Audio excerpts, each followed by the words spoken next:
ఈరోజు మమ్మీ చేసే కష్టం మొత్తం నేను తీర్చలేకపోవచ్చు. ఆ కష్టంలో ఒక 1% అయినా నేను పంచుకుంటే. మగపిల్లలై ఉండి చాలా డిపెండ్ అవుతూ ఉంటారు వాళ్ళ మీద. మగపిల్లడు ఉన్నాళ్లే, వాళ్ళు మాకు బతికిస్తాడులే అని ఒక హ్యాపీ సాటిస్ఫాక్షన్లో ఉంటారు. నిజమైన వంశం అనేది ఉండదు కదా మేడం. డాడీ చనిపోయాక 1 year లో ఏడ్చాను 1 year ఏడ్చాను. అమ్మమ్మ కూడా చనిపోయింది. ఈ హోటల్ అన్నయ్యనే, దేవుడిచ్చిన అన్నయ్య మేడం. అందులో ఆడపిల్లవి నడుపుతున్నప్పుడు ఎవరైనా ప్యాసింజర్స్ ఎక్కినప్పుడు వాళ్ళు ఎవరైనా నీతో తప్పుగా ప్రవర్తించడం కానీ ఇలా మాట్లాడడం కానీ ఎవరైనా ఏమైనా చేశారా? నేను వాళ్ళకంటే పెద్ద రౌడీని. నా తీరు మారిపోయింది. నమస్తే, వెల్కమ్ టు సుమన్ టీవీ. ప్రస్తుతం మనం ఉన్నాము నల్గొండ జిల్లా వంగమర్తి గ్రామం దగ్గర. ఇక్కడ రోడ్ సైడ్ మనకు ఒక హోటల్ కనిపిస్తుంది, చూసారా? నా బ్యాక్ సైడ్ ఉంది. ఈ హోటల్లో పనిచేస్తున్న ఒక అమ్మాయి హోటల్లో పనిచేస్తుంది, ఇంటర్ చదువుతుంది. అది కూడా తను స్వయంగా ఆటో నడుపుతూ కొంతమంది ప్యాసింజర్స్ని ఎక్కించుకోవడం దిగడం, ఆ ఆటో మీద తను జీవనాధారం కూడా గడుపుతుందని తెలిసింది. ఒకసారి అమ్మాయితో మాట్లాడదాం, నిజంగా ఇన్స్పిరేషన్ అనిపించింది సుమన్ టీవీ, అందుకే ఇక్కడి వరకు వచ్చింది. ఒకసారి వెళ్ళి తనతో మాట్లాడదామా, పలకరిద్దాం. ఏంటి తన జీవిత విశేషాలు, ఎందుకు తన ఆటో నడుపుతుంది, ఓవైపు చదువుకుంటుంది, అలాగే హోటల్లో తను పనిచేస్తూ ఉంది. ఒకసారి మాట్లాడదాం, నాతో పాటు రండి.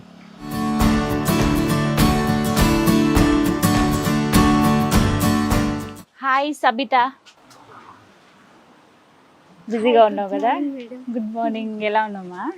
బాగున్నా మేడం, మీరు బాగున్నా? నేను చాలా బాగున్నాను. అసలు నిన్ను చూస్తే చాలా మందికి ఇన్స్పిరేషన్ తెలుసా. చక్కగా నువ్వే ఆటో డ్రైవ్ చేసుకుంటూ కాలేజ్కి వెళ్ళడం, కొంతమంది అక్కడ తీసుకువెళ్ళడం, ఇక్కడ నువ్వు ఇంత పని చేయటం, మనసు కదులుతోంది. బట్ నీ గురించి తెలుసుకుందాం అనుకుంటున్నా. అసలు ఏంటి, ఎందుకు ఈ పని నువ్వు చేస్తున్నావు, ఇవన్నీ రైట్. అసలు ఏంటి, ఎందుకు నువ్వు ఈ పని చేద్దాం అనుకుంటున్నావు, అసలు ఎప్పుడు స్టార్ట్ అయింది, నువ్వెందుకు పని చేస్తున్నావు అసలు? అంటే మమ్మీ కష్టపడుతుంటే మనం చూస్తూ ఉండలేం కదా మేడం. ఎప్పుడో జాబ్ చేసి మమ్మీని పోషించే వరకు వెయిట్ చేస్తుంటారు. ఇప్పుడు హెల్ప్ చేయడం అప్పుడు చేస్తా అనుకుంటారు. ఇంకా అదేమైనా భావ్యమేనా మేడం?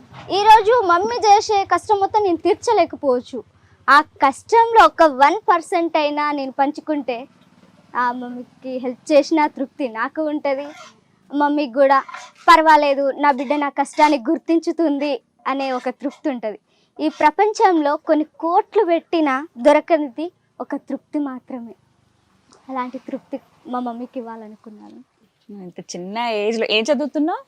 ఇంటర్ సెకండ్ ఇయర్ చదువుతున్నావు. మాకు అసలు నీ గురించి తెలిసిన వెంటనే ఎప్పుడెప్పుడు వచ్చి మాట్లాడదామా, ఎప్పుడు ఇంటర్వ్యూ చేద్దామా, నీకు ఎంతో కొంత సాయం అవుతుంది కదా అని మేము చాలా ఈగర్గా వెయిట్ చేశాను తెలుసా. ఇవాళ వచ్చింది ఆ రోజు నిజంగా. Thank you madam. మీలాంటి వాళ్ళ వల్ల మాలాంటి ఎంతో మంది కూడా పైకి ఎదగడానికి ట్రై చేస్తూ ఉంటారు మేడం. టాలెంట్ ఉంది, సహాయం చేసేవాళ్ళు చాలా మంది హెల్ప్ చేస్తూ ఉన్నారు, వాళ్ళ వల్లే. మాది కేవలం నిమిత్తం మాత్రమే. కానీ వాళ్ళకి తెలియజేసేది మాత్రం మీరే కదా. Of course. బట్ ఇంకా ఇలాంటి వాళ్ళు ఉన్నారు అని అంటే ఒక ఇంత బాధ అనిపించినా ఎంతో కొంత ఇన్స్పిరేషన్గా అనిపిస్తుంది మాకు. నీ నుంచి చాలా మంది అమ్మాయిలు నేర్చుకుంటూ ఉన్నారు, అబ్బాయిలు కూడా నేర్చుకుంటూ ఉంటున్నారు. ఎందుకంటే మగపిల్లలై ఉండి చాలా డిపెండ్ అవుతూ ఉంటారు వాళ్ళ మీద. మగపిల్లడు ఉన్నాళ్లే, వాళ్ళు మాకు బతికిస్తాడులే అని ఒక హ్యాపీ సాటిస్ఫాక్షన్లో ఉంటారు. ఇంటర్ ఏ గ్రూప్ నువ్వు? BiPC group madam. బైపీసీ తీసుకున్నావు అంటే ఏమవుదా అని? డాక్టరా? సైకియాట్రిస్ట్ కావాలనేది నా goal. Wow, psychiatrist, very nice. సరే, ఇంతకీ ఏమైంది నాన్నగారికి? ఎప్పుడు డాడీ 6th లో ఉన్నప్పుడు హెల్త్ బాగాలేక చనిపోయిండు. ఓకే. డాడీ ఉన్నప్పుడు మాత్రం డాడీకి చాలా ఆశ అన్నమాట.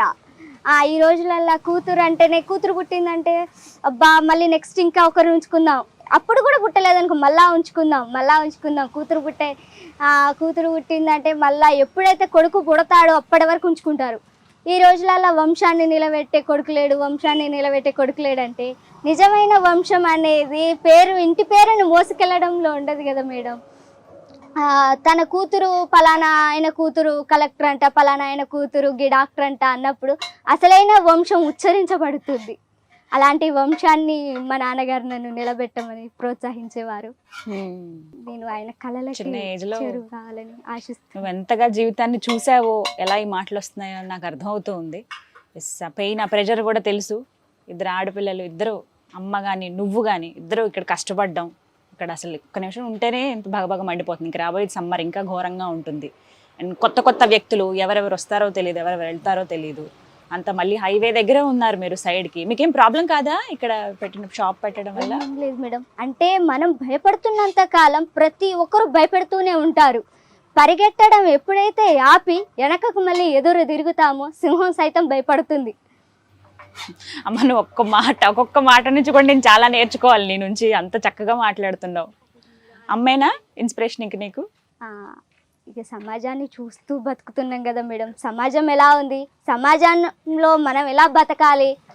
సమాజం ఏంటంటే మేడం, మనం ఎదుగుతున్నాం అనుకో, ఎదిగే మూమెంట్లో చిన్నగా ట్రై చేస్తుండ్రు. ఏంటి ఆడపిల్ల ఏంటి ఆటో తోలడం, అంత చిప్గా ఏంటి అడ్రస్ వేసింది ఏంటి, అసలు ఆమెకు సిగ్గు ఎగ్గుందా, అట్లా తిరుగుతుంది ఏంటి అనే మాటలు మాట్లాడతారు. మనం ఎప్పుడైతే వాళ్ళ మాటలు పట్టించుకోకుండా ఎదుగుతామో, ఎదిగిన తర్వాతకి వచ్చి అరే నువ్వు పుట్టినప్పుడే చెప్పిన తల్లి, నువ్వు ఎంతో ఎత్తుకెదగలుగుతావు అని అంటారు. అలాంటి ఈ సమాజం గురించి మనం పట్టించుకోవద్దు మేడం. నిజమే, మన పనులు మనం చేస్తూ పోవాలి. ఎదిగిన తర్వాతకి అందరూ వచ్చేవాళ్ళే. ఇక అందుకోసం అనేసి సమాజాన్ని పట్టించుకోవడం మానేసినాం మేడం. సబిత, అసలు నీ డే ఎలా స్టార్ట్ అవుతుంది తల్లి? ఎందుకంటే మొత్తం ఇంక ఇక్కడే ఉన్నట్టుగా కనబడుతున్నావు. మళ్ళీ ఆటో వేసుకుని ఎంతో కొంతమందిని మళ్ళీ కాలేజ్ దాకా తీసుకువెళ్ళి నువ్వు చదువుకుంటావు, కాలేజ్ అయిపోయాక మళ్ళీ వాళ్ళని తీసుకొచ్చి ఇంటికి వస్తావు, ఇదంతా విన్నాం మేము. బట్ అసలు నీ డే ఎలా స్టార్ట్ అవుతుంది? ఎన్ని గంటలు లేస్తావు? మార్నింగ్ అమ్మ వాళ్ళైతే 4 o'clock లేస్తారు. ఓకే, అంత చిన్న పిల్లని కదా, అంత మార్నింగ్ లేపరు. 5 o'clockకి నన్ను లేపగానే అన్నయ్య ఎమ్మటే అంటాడు అనమాట, రన్నింగ్కి వెళ్ళేసి నువ్వు కరాటీ అవి ఇవి ప్రాక్టీస్ చెయ్యి. నేర్చుకుంటున్నా. నాది ఈవినింగ్ సెక్షన్ కావడంతో మార్నింగ్ ఇంటి దగ్గరనే ప్రాక్టీస్ చేస్తా. కరాటీ ప్రాక్టీస్ చేసి 6 వరకు ప్రాక్టీస్ చేసినాక 6కి ఇక్కడికి వచ్చేసి మమ్మీ వాళ్ళకి అప్పుడే కదా కొంచెం టిఫిన్స్ గిరాకీ నడుస్తుంటుంది. ఆ టైంలో మమ్మీ వాళ్ళకి హెల్ప్ చేస్తా. మమ్మీ వాళ్ళకి 8 o'clock వరకు అట్లా హెల్ప్ చేసి నేను రెడీ అవుతాను. నేను రెడీ అయ్యి 9కి ఇంటికి అంచును వెళ్తా. ఓకే, ఇంటికి అంచును వెళ్ళి మళ్ళీ వెళ్ళే క్రమంలో ప్యాసింజర్స్ ఉంటే ఎక్కించుకొని వెళ్తా. మళ్ళీ అక్కడికి వెళ్ళిన తర్వాతకి ఈవినింగ్ 4 o'clockకి కాలేజ్ అయిపోతుంది. 1 hour అక్కడనే స్టడీ చేసుకుంటా 5 o'clock వరకు. ఎంత దూరం కాలేజ్ ఇక్కడ నుంచి? 21 kilometers. అమ్మో, దూరమే. 21 kilometers ఉంటే ఇక అక్కడనే 1 hour దాకా కూర్చొని చదువుకుంటా కాలేజ్లోనే. ఓకే, సార్స్ కూడా ఏమన్నారు, కాలేజ్ ముందలే కూర్చొని చదువుకుంటుంటే. 1 hour అయిపోగానే ఇంకా 5 o'clockకి మళ్ళీ కరాటీ క్లాస్ దగ్గరికి వెళ్ళాలి. ఓకే, కరాటీ నేర్చుకునేసరికి 6 o'clock అవుతుంది. ఆ నుంచి 6కి బయలుదేరితే ఇక్కడికి వచ్చేసరికి 7 o'clock అవుతుంది. ఇంకా మళ్ళీ ఇక ఇంటికి రాగానే మళ్ళీ అక్కడ ఏమేమి నేర్చుకున్నావు, ఈరోజు కొత్తగా ఏమన్నా నేర్పించారా అనేసి అన్నయ్య ఖచ్చితంగా అడుగుతాడు. అక్కడ ఆ రోజు కొత్తగా ఏదైతే నేర్చుకున్నానో అది చేసి చూపించి మళ్ళీ నైట్. అన్నయ్య అంటే అవునా? ఓకే, అంతేగా. అమ్మాయి షాప్ లో పని చేస్తుంది కదా, మాకంటూ రిలేటివ్స్ వాళ్ళు ఎవరు లేరు. డాడీ చనిపోయి ఈ షాప్ లో మీరు వర్క్ చేస్తున్నారు అంతేనా? ఈ షాప్ మీది కాదా? అవునా, ఓకే ఓకే. ఇక్కడ పని చేస్తున్నారు మీరు. సో ఎంత ఎర్నింగ్ ఉంటుందమ్మా మీకు అసలు పని చేస్తున్నారు? నేను అనుకున్నా సరే ఒక షాప్ పెట్టుకుని ఉంటున్నారేమో అని అనుకున్నాను, కానీ డాడీ ఉన్నప్పుడు మమ్మీ డాడీ ఇద్దరు కలిసి ఇదే షాప్లో పనిచేసేవాళ్ళు అనమాట. తర్వాత 1 year లోపు నానున్నప్పటి నుంచి ఇక్కడ పని చేసేవాళ్ళు. మమ్మీ డాడీ ఇద్దరు కలిసి ఇదే షాప్లో పనిచేసేవాళ్ళు. తర్వాత 1 year తర్వాత డాడీ చనిపోయిండు. ఓకే, డాడీ చనిపోయిన తర్వాతకి ఇక మాకంటూ ఎవరు మిగలలేదు. తర్వాత ఇంకా డాడీ చనిపోయినాక 1 year లోపే అమ్మమ్మ చనిపోయింది. అంతేగా మమ్మీకి నేను నాకు మమ్మీ అనుకునే టైంలో అసలు చాలా బాధగా ఉండేది. అప్పుడు ఆ రిలేటివ్స్ ఎవరు లేరు. ఎలా చనిపోయారు? నాన్న డాడీ హెల్త్లో తేడా వచ్చి చనిపోయిండు, హెల్త్ బాగోలేక చనిపోయిండు.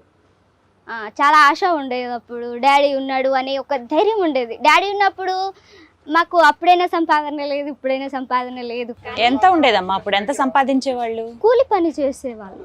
అమ్మ వాళ్ళిద్దరు కూడా కూలి పని చేసేవాళ్ళు. కానీ అప్పుడు అదొక ధైర్యం మాకు, డాడీ ఉన్నాడు. సంపాదన కన్నా కూడా మనిషి ఉన్నారు మన కోసం అంటూ పెద్ద దిక్కు ఉంది అని అంటే ఆ ధైర్యం వేరేలా. డాడీ ఉన్నారు, ఏం కాదు. ఇద్దరికి కూడా ఒక్కదాన్ని కూతురుగా కావడంతో ఎంతో గారాబం చేసేవాళ్ళు అనమాట. సడన్గా డాడీ చనిపోగానే నాకు అసలు ఏం మాట్లాడాలో, అసలు ఏం చేయాలి, అసలు ఈ ప్రపంచంలో నాకంటూ ఇక ఎవరు మిగిలిలేరా అన్నట్టుగా చాలా బాధగా అనిపించింది. ఏడ్చాను 1 year ఏడ్చాను. అది మర్చిపోయే క్రమంలోనే అమ్మమ్మ కూడా చనిపోయింది. తర్వాత బాగా సహకరించే వాళ్ళ మీకు ముందు ఉన్నప్పుడు? డాడీ ఉన్నప్పుడు జరా రిలేటివ్స్ అందరూ కొంతమంది అయినా వస్తూ పోతుండేవారు. డాడీ చనిపోయిన తర్వాతకి ఎవరు లేరు ఇక మాకు. డాడీ అమ్మమ్మ చనిపోయినాకైతే ఇక మరి ఘోరమ్మ పరిస్థితి. మొత్తం కూడా ఇద్దరమే అయినాం. ఇప్పటికీ ఎవరు పలకరించరా మిమ్మల్ని? అంటే కొంతమంది రిలేటివ్స్ దగ్గరికి, అంటే ఇక అంత క్లోజ్ కాదు మేడం. ఈ రోజులల్లో మన సొంత కుటుంబం వాళ్ళని మనం చూసుకోవడమే ఎక్కువ, అమ్మ నన్ను చూసుకోవడమే ఎక్కువ. ఇంకా అలాంటి వాళ్ళని నిందిస్తాం. ఇంకా అమ్మ షాప్లో వర్క్ చేస్తుంది. నా అదృష్టం ఏంటో కానీ మేడం, డాడీ చనిపోయిండు, మాకెవరు లేరు అనుకునే టైంలో ఈ హోటల్ అన్నయ్యనే దేవుడిచ్చిన అన్నయ్య మేడం. ఆ రక్త సంబంధమైన ఈ రోజులలో విడిపోయిద్దేమో కానీ దేవుడిచ్చిన బంధాన్ని మళ్ళీ తిరిగి తీసుకోడు అనే ఒక నమ్మకం కలిగింది.